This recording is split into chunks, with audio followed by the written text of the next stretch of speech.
Isang Chinese ang dinukot daw sa may Bustos, Bulacan at mga sospek naman humihingi ng ransom na nagkakahalaga ng $300,000.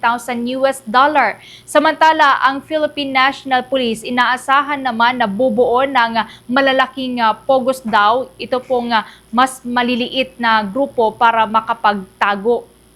Kaugnay niyan, kuha po tayo ng report mula kay Bombo Kelly Cordero. Isang Chinese national ang naiulat na dinukot habang nangingisda kasama ang kanyang mga kapwa Chinese sa Angat River malapit sa Bustos Dam sa Barangay Tibagan, Bustos, Bulacan.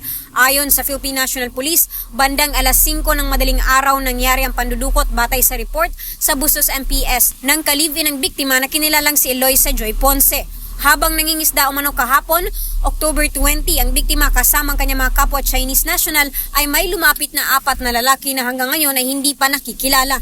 Kinuha raw ng 4 na lalaki ang biktima at sinakay sa kanilang sasakyan na saka ito tumakas. Sa report ng kalibin, ng biktima na si Eloisa, nakatanggap ng text ang pinsan ng biktima at humihingi raw ang mga suspect ng $300,000 bilang ransom. Sa inisyal na investigasyon ngayon ng pulisya, lumalabas na may milyong-milyong utang ang nasabing biktima. Napag-alaman din ang biktima ay nakidnap din noong 2020 sa Clark, Pampanga at nailigtas lang matapos magbigay ng ransom na 1 million pesos. Patuloy ngayon ang investigasyon at pagtugis ng Police Regional Office 3 sa pagkakakilanlan ng mga suspect.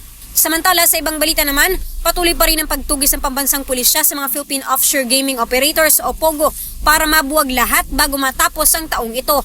Ayon kay Police Brigadier General Jean Fajardo, inasahan na nilang bubuo ng maliliit na grupo ng POGO ang mga ito bilang taktika para hindi agad matunton ng otoridad. Matatandaan kasi na iniulat na mula sa malalaking gusali ng POGO hubs ay bumuo ng maliliit na grupo ang mga ito at umuupa lang sa mga apartments sa iba't ibang lugar sa bansa. And anticipated na hindi na sila pupunta dun sa mga malalaking building kasi yun na yung concentration natin na habang winding up na yung mga legal IGL operation ay yung mga illegal na POGO naman ay maggigirilya operation, meaning doon sa maliliit na establishment, maliliit na mga residential areas, sa mga subdivision, doon sila pupunta to avoid yung paghahanap po natin. Maliban pa rito, inaasahan na rin daw ng PNP na may mga sangkot pa rin ng mga Pinoy sa naturang illegal na operasyon.